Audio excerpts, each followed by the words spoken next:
ఎర్రబెల్లి దయాకర్ రావు ఆయన ఏ పదవిలో ఉన్నా ఏ పార్టీలో ఉన్నా ఆయనకు ప్రత్యేక గుర్తింపు. మనతో మాజీ మంత్రి ఎర్రబెల్లి దయాకర్ రావు గారు ఉన్నారు. దయాకర్ రావు గారు నమస్తే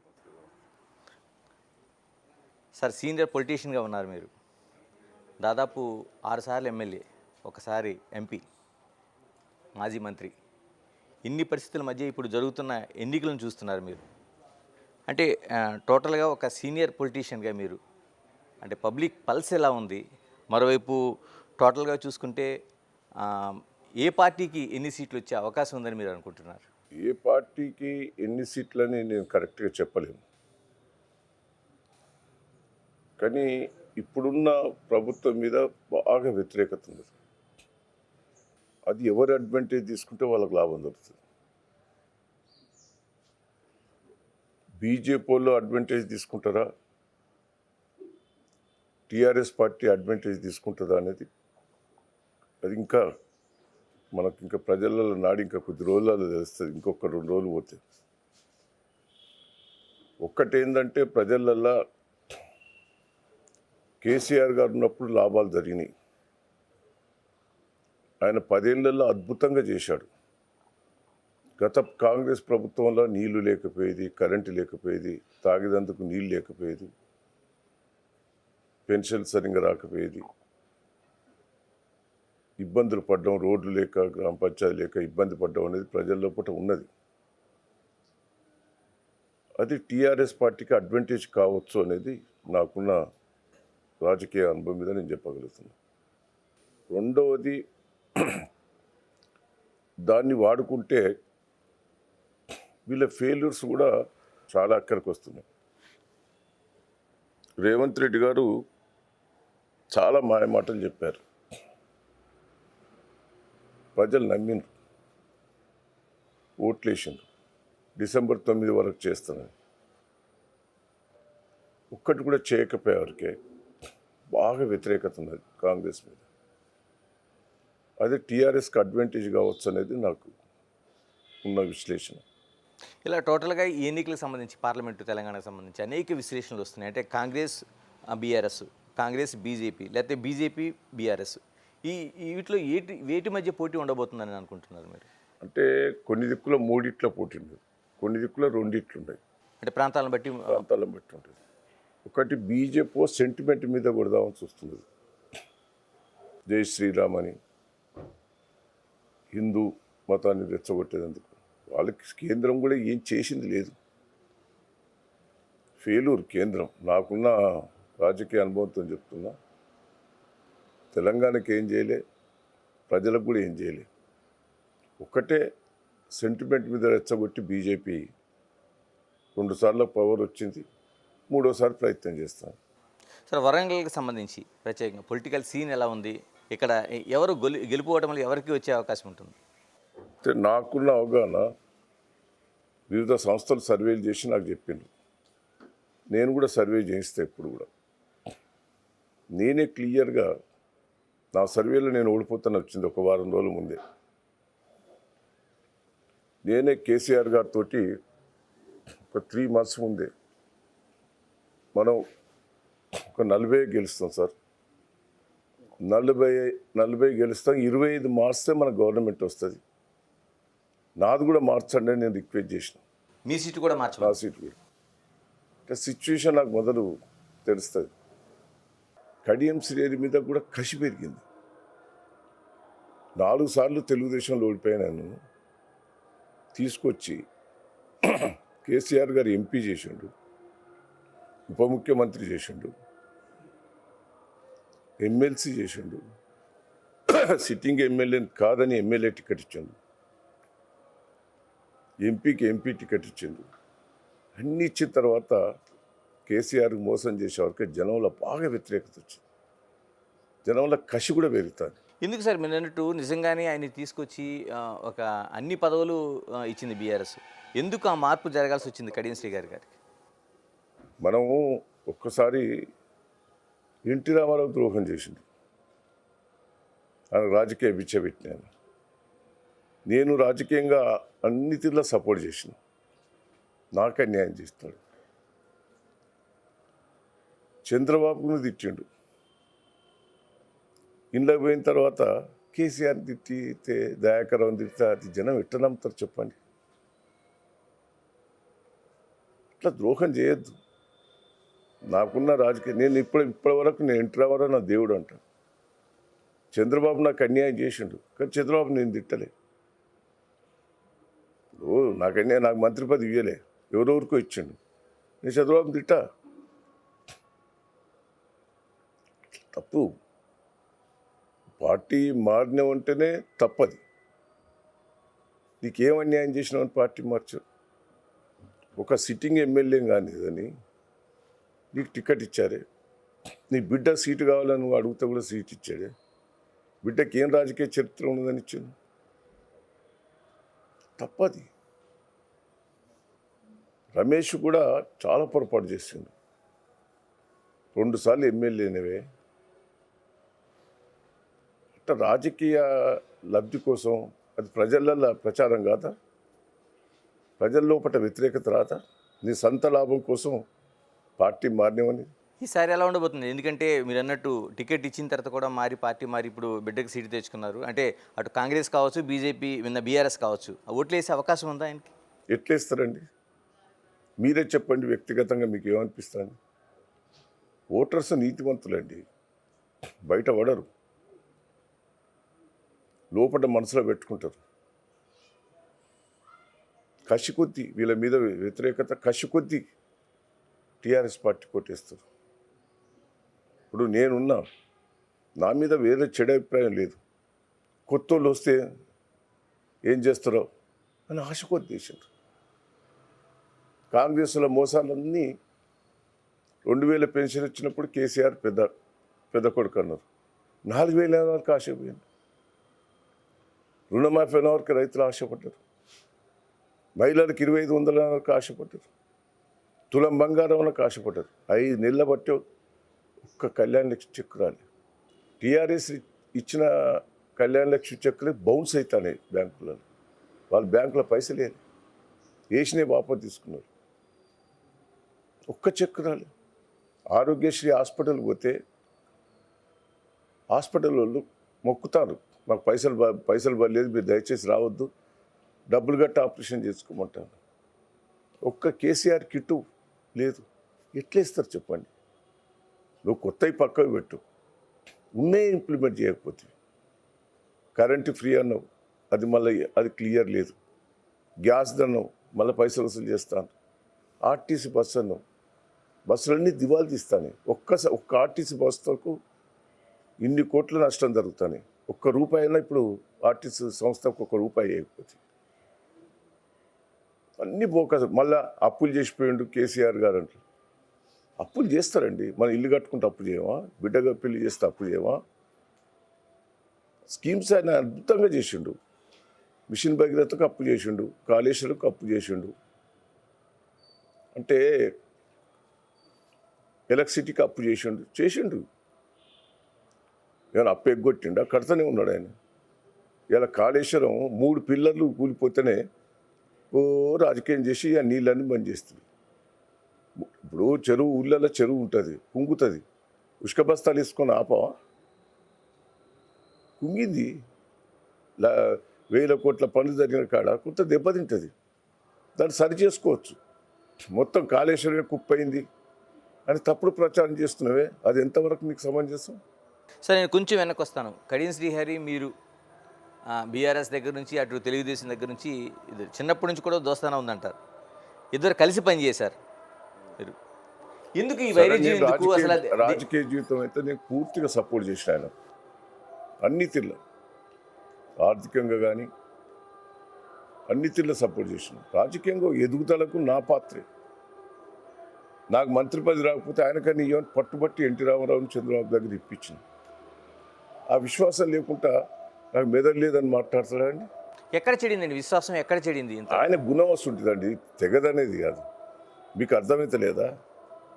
కేసీఆర్ గారు ఇంత చేసిన కేసీఆర్ గారికే మోసం చేసే, చంద్రబాబు గారికి మోసం చేసే, 10 ఏళ్ళు మంత్రి ఇస్తే, ఎన్టీ రామారావుకి మోసం చేసే. ఆయన చరిత్ర మోస చరిత్ర. నీతులు చెప్తాడు బాగా. నన్ను అంటాడు చదువు రాదని. నేను చదువుకున్నా అని చెప్పిండా ఎప్పుడన్నా? నేను చదువుకున్నది ఇంటర్మీడియటే. నాకు రాజకీయ జీవితం ప్రజలకు ఏం చేయాలనేది చదువుకున్నా నేను. నువ్వు బాగా చదువుకున్నావు కానీ ప్రజల గుణాలను తెలుసుకోలేదు నువ్వు. దయాకర్ గారు ఈసారి ఏ అంశాలపైన రాష్ట్రంలో కావచ్చు లేకపోతే ఇటు వరంగల్లో కావచ్చు ఏ అంశాలపైన ప్రభావం చూపించి ఎన్నికలు జరగబోతున్నాయి?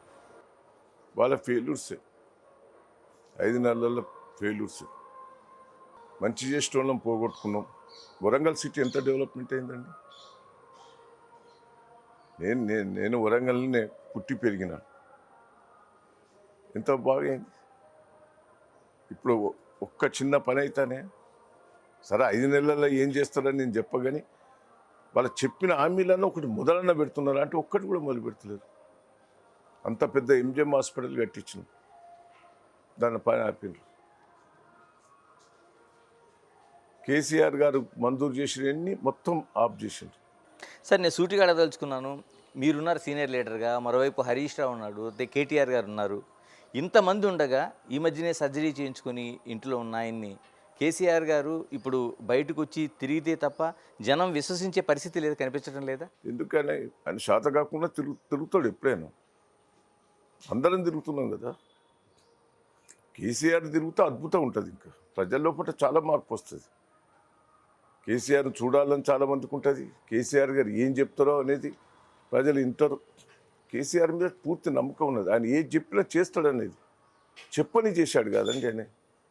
కళ్యాణ లక్ష్మి ఎన్నికల మేనిఫెస్టోలో పెట్టలే, రైతు బంధువు చెప్పలే, 24 గంటల కరెంట్ ఇస్తానని చెప్పలే. చెప్పని ఎన్నో కేసీఆర్ కిట్టు ఆయనకు మనసులో చూస్తే ప్రజలకు ఏం చేయాలని చేస్తాడు. కళ్ళు అద్దాలు ముసలోళ్ళకు ఉళ్ళలు అవుపడాయని పిల్లలు సరిగ్గా చూసుకున్న అద్దాలు ఇన్ని స్కీమ్స్ చేసిండండి. సరే ఇన్ని చేసిన తర్వాత కూడా ఓటమి జరిగింది. ఏమైనా సమీక్షించుకుంటున్నారు? ఎందుకంటే మీరు చెప్తున్నట్టు అనేక పథకాలు తీసుకొచ్చారంటున్నారు. ప్రజలు అడిగింది అడగలేదు కూడా అంటే కొంత మా ఎమ్మెల్యేల మీద కొంత వ్యతిరేకత వచ్చింది. కూడా మార్పు రావాలని జనంలో కోరుకున్నారు. కొత్త వాళ్ళు వస్తే ఈ ఆశ. రేవంత్ రెడ్డి చాలా మంచిగా అతికినట్టు చెప్పిండు. రేవంత్ రెడ్డి ఒక స్పీచ్లో చెప్పిండు, నేను జనం మోసం చేసే మాటలు మాట్లాడుతానే, జనం నమ్మి మోసపోతే వాళ్ళ కర్మ అన్నాడు. కర్మ అయింది ఇప్పుడు అన్నాడు. ఆయనే అన్నాడు కదా ఓ టీవీ ఇంటర్వ్యూలో, ప్రెస్ మీడియా వాళ్ళు. ఇవన్నీ నువ్వు ఎట్లా చేయగలుగుతావా? అంటే పార్టీలో సమీక్ష జరిగింది అసలు ఇది ఓటమి గల కారణాలు అంటే చాలా సమీక్ష జరిగినాయి. మోసం చేసేటోళ్ళు తెలిసి ఉండి కూడా మేము కొద్దిగా దగ్గర తీసినాం. వాళ్ళని దూరం పెడితే బాగుండేది. సరే మీ దగ్గరికి వస్తాను. మీరు దాదాపు 2 హ్యాట్రిక్లు, 6 సార్లు ఎమ్మెల్యేగా ఉన్నారు, ఒకసారి ఎంపీ మంత్రి ఇలా ఉన్నారు. ప్రత్యేకంగా పాలకుర్తిలో మీరు హ్యాట్రిక్ సాధించిన వ్యక్తి. మరి ఈసారి ఓటమి గల కారణాలు ఏమనుకుంటున్నారు? అసలు ఏమని విశ్లేషిస్తున్నారు మీరు? సరే కొంత మార్పు కావాలని కోరుకున్నారు. అయినా నేను ఓడిపోతాడని అనుకోలే. అయినా 10-20 వేలతోటైనా గెలుస్తాననేది నాకున్న అంచనా. ఎప్పుడైతే నేను అరెస్ట్ చేయిస్తానా అని ఏడుపు బొబ్బలు పెట్టారు అత్త కోడలు. అరెస్ట్ చేసిండ్రు, జైల్లో పెడతానని ఆ ఏడ్చే వరకు ఆ ప్రజలలో సింపతి వచ్చింది. అది నిజమని నమ్మిండ్రు. పోలీసు వాళ్ళు నోటీస్ ఇస్తారు. ఆడ నియోజకవర్గంలో లేని వాళ్ళు ఆడ తిరుగుతుంటే ఎవరికైనా నోటీస్ ఇస్తారు. మా ఇంట్లో మా దగ్గర కూడా మా బావకి ఇచ్చిండ్రు, నా కొడుకు ఇచ్చిండ్రు, మీకు ఇక్కడ ఓటు హక్కు లేదు, మీరు వెళ్ళిపోయిందని. వాళ్ళకు ఆ నోటీస్ ఇచ్చే వరకు పోలీసు వచ్చి అరెస్ట్ చేస్తాడు, జైల్లో పెడతాడని ఒక కళ్ళ నీళ్లు తీసుకొని నటన చేసి ఏడ్చాను. దాంతో ప్రజలలో 2 లేడీస్ను అరెస్ట్ చేయిస్తాడు దయాకర్ రావు అన్న వరకు ప్రజలలో అది వ్యతిరేకత వచ్చింది. దాంతో నా ఓటమి పోయింది. సరే ప్రతి ఓటమి తర్వాత మనం ఒక నేర్చుకునే ఒక పాఠం కావచ్చు, గుణపాఠం కావచ్చు ఉంటుంది. మీ నియోజకవర్గానికి సంబంధించి, మీ పొలిటికల్ జీవితానికి సంబంధించి ప్రజలే రియలైజ్ అయ్యిండ్రు. నేనేం నేర్చుకోలేదు, ప్రజలు రియలైజ్ అయ్యిండ్రు. దయాకర్ రావును పోగొట్టుకున్నాం, అవి ఏడ్చి నటన చేసింది. రేవంత్ రెడ్డి బోకస్ మాటలు కొద్దిగా నమ్మినాం. ప్రజలు రియలైజ్ అయ్యిండ్రు. నేనేం మార్చుకోవాల్సిన పని లేదు, ప్రజల దగ్గరనే మార్పు వచ్చింది. సరే ఇంత చేస్తున్నా బీఆర్ఎస్ నుంచి చాలామంది కాంగ్రెస్ వైపు జంప్ అవుతున్నారు. అనేక మంది లీడర్లు మార్పు మీరు అన్నట్టు పవర్ లేని బతికేటోళ్ళు ఉంటారు, పైరోలు చేసేటోళ్ళు ఉంటారు, దందా చేసేటోళ్ళు ఉంటారు, రోజు బ్రోకర్ దందా చేసేటోళ్ళు ఉంటారు. పవర్ లేకపోతే వారికి రోజు ఎస్ఐతో పని ఉంటుంది, ఎంఆర్ఓతో పని ఉంటుంది. ఎన్ని సుంటోళ్ళు పవర్ లేని కాడ బతకలేరు. పవర్ ఎటుంటే అటే ఉరుకుతారు. జనం మారారు కదా. సార్ సూటిగా చెప్పండి, మీరు రేవంత్ రెడ్డిని చాలా కాలంగా దగ్గరగా చూశారు, పార్టీలో కూడా కొంతకాలం చూశారు. ఎప్పుడైనా రేవంత్ రెడ్డి సీఎం అవుతారని అనుకున్నారా మీరు? సీఎం అవుతాడని నేను అనుకోలే. సీఎం అవుతాడని ఎన్నడూ ఊహించుకోలే. ఇలాగ యశస్విని రెడ్డి పాలకుర్తిలో మీ పైన విజయం సాధించున్నారు. ఎలా ఉంది, మీరు చూస్తున్నారు కదా, ఎలా ఉంది పరిపాలన, ఏం వాళ్ళు చేస్తున్నారు? కొత్త వాళ్ళకి నేను వాళ్ళని ఏమంటా చెప్పండి. వాళ్ళు కొత్త, రాజకీయమే కొత్త. వాళ్ళ గురించి నేను మాట్లాడదలుచుకోలేదు. ఇలాగ మరోవైపు ఝాన్సీ రెడ్డి పైన సూడో ఎమ్మెల్యేగా ఉంటుందనేది ఒక ప్రధాన విమర్శ మీరే చేస్తున్నారు. ఎలా ఉంది అసలు ఝాన్సీ రెడ్డి? ఇంకా వాళ్ళని ఏమంటారండి, కొత్తోళ్ళు వాళ్ళు. సరిగా ఎమ్మెల్యేది పాపం ఏం నడుస్తలేదని ప్రజలు అంటున్నారు. అంటే నేనేమనదలుచుకో, ఒక సూడో ఎమ్మెల్యేగా ఆవిడే ఆమె పెత్తనం చేస్తున్నది, ఆమె రాజకీయం చేస్తున్నది, ఆమె నడవనిస్తలేదని ప్రజలు అంటున్న భావన. ఈమె రివీల్ చేస్తుంది అధికారులతోటి, ఈమె మాట్లాడుతుంటుంది, ఎమ్మెల్యేని డమ్మీ చేసిందని ప్రజలు అనుకుంటున్నారు. సరిగా అది వాళ్ళ ఇష్టం. సొంత కోడలే కదా. కోడలైనా కూడా డామినేషన్ చేస్తున్నది ప్రజలను.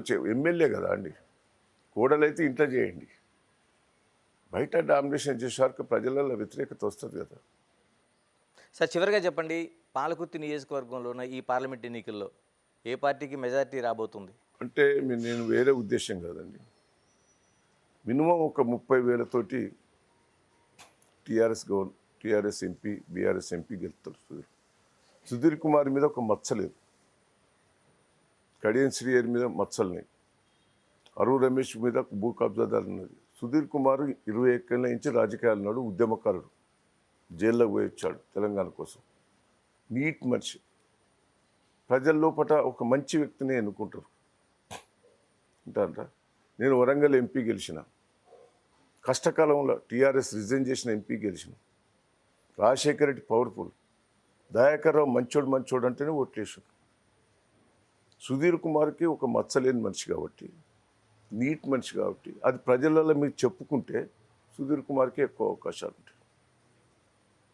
వాళ్ళకి అన్ని మచ్చలు దోపిడి. బీజేపీ ప్రభుత్వం ఫెయిల్యూర్ అయింది, రేవంత్ రెడ్డి మాటలు మోసపోయినారు. క్యాండిడేట్లు కూడా వరస్ట్ క్యాండిడేట్. తప్పకుండా డాక్టర్ సుధీర్ కుమార్కు ఒక మచ్చలేని మనిషి కాబట్టి తప్పకుండా గెలుస్తాడనే నమ్మకం, విశ్వాసం నాకున్నది. ఈ ఎన్నికలతో సంబంధం లేకుండా ఎర్రబెల్లి దయాకర్ రావు గారి భవిష్యత్తు ఏంటి, రాజకీయ భవిష్యత్తు ఏంటి? నేను ఓపిక పడతా అండి. నేను కంటిన్యూగా 32 ఏళ్ళు నేను పదవులలో ఉన్నా. పదవులు లేకున్నా ప్రజల కోసం పోరాటం చేసిన. 10-12 ఏళ్ళు నేను తెలుగుదేశంలో ఎమ్మెల్యేగా చేసి ఓడిపోయిన తర్వాత కూడా రాష్ట్రంలో అధికారం లేదు. జిల్లా పార్టీ అధ్యక్షునిగా వరంగల్ జిల్లా ప్రజలందరినీ కాపాడుకున్నాను. నేను ఇప్పటికి చెప్తున్నా, నా ప్రజలు నా కార్యకర్తలను కాపాడుకుంటారు, ఆ నమ్మకం నాకున్నది. వాళ్ళకి ఏమైనా ఇబ్బంది అయితే విజృంభిస్తాను నేను. అది కూడా నేనేందండి 4 సార్లు జైలుకు పోయినా ప్రజల కోసం. మహారాష్ట్ర బాబ్లీ ప్రాజెక్టు కానీ, ఇంకా ఎన్నిట్లనో అనంతపురంలో మైన్స్ కానీ, చాలా దాంట్లో నేను జైలుకు పోయొచ్చు. పోలీసులతో తన్నులు తిన్నా ప్రజల కోసం. ఇప్పటికి కూడా ఇప్పుడు చెప్తున్నా కదా, నా కార్యకర్త జోలికి వచ్చినా, ఎక్కడైనా అన్యాయం జరిగినా నేను వదిలిపెట్టా, ఎంబడిబడి పని చేస్తా. కింద పాపం ఎంఆర్ఓలు, కింద ఎస్ఐలు, సిఐలను బెదిరిస్తారు ఎమ్మెల్యేలు, కానీ పై ఆఫీసర్లు అయితే బెదిరియలేరు కదా. వాళ్ళు కూడా మంచోళ్ళే కింద ఆఫీసర్లు, కానీ భయపడతారు. పై ఆఫీసర్ల దృష్టికి తీసుకుపోతారు. ప్రతి ఇష్యూ వెంబడిబడి పని చేయిస్తాం. నాకు ప్రతిపక్షంగానే కూడా మంచి పేరు ఉన్నది. మీరు అసెంబ్లీలో చూడండి, రాజశేఖర రెడ్డిని ఎన్ని తిట్టినో, ఎన్ని నిలదీసినో. ఇదే కేసీఆర్ని కూడా నేను నిలదీసిన. నువ్వు నీళ్ళు ఇస్తానని ఎందుకు ఇవ్వలేదు, కరెంట్ ఇస్తావని ఎందుకు ఇవ్వలేదు అంటే నేను వదిలిపెట్టా. ఇంకా నేను కొద్దిగా ఓడిపోయి ఉన్నదని కొద్దిగా నేను వెనక ముందు ఆడుతున్నా. ఒక్క నెల రోజుల తర్వాత చూడండి. ఇలాగ ఫోన్ ట్యాపింగ్లోన మీరే ముందుకు వచ్చి నా పైన కూడా పెట్టే అవకాశం ఉందని చెప్పారు. పెడతారేమో, బెదిరిస్తాను నన్ను. నాది లేదు, నన్ను బెదిరిస్తాను, లీకులు చేసి బెదిరిస్తాను. ఎర్రబెల్లి దయాకర్ రావు బెదిరిపోయే వ్యక్తి కాదు, నేను బెదిరా. ఏ ల్యాండ్ కేసు అని చూశారు, కుక్కటిపల్లి చూశారు కదా, ఎవరు తప్పనేది. మళ్ళీ నోరు పూసుకున్నారు, ఇలానో ఇరికియాలని చూస్తున్నారు, ఎలా దొరుకుతలే నేను. థ్యాంక్ యూ దయాకర్ రావు గారు, థ్యాంక్ యూ వెరీ మచ్. ఇది ఎర్రబెల్లి దయాకర్ రావు గారి విశ్లేషణ. అటు పార్లమెంటు ఎన్నికల్లో ఏ విధంగా ఉండిపోతుంది అనేది. మరోవైపు తాను ప్రజలతోనే ఉన్నాను, ప్రజలతోనే నడుస్తున్నాను, తన ప్రజలకు కానీ తన కార్యకర్తలకు కానీ ఎటువంటి ఇబ్బంది కలిగినా సహించేది లేదని ఒక గట్టి వార్నింగ్ ఇస్తున్నారు. Signing off, this is Ganesh.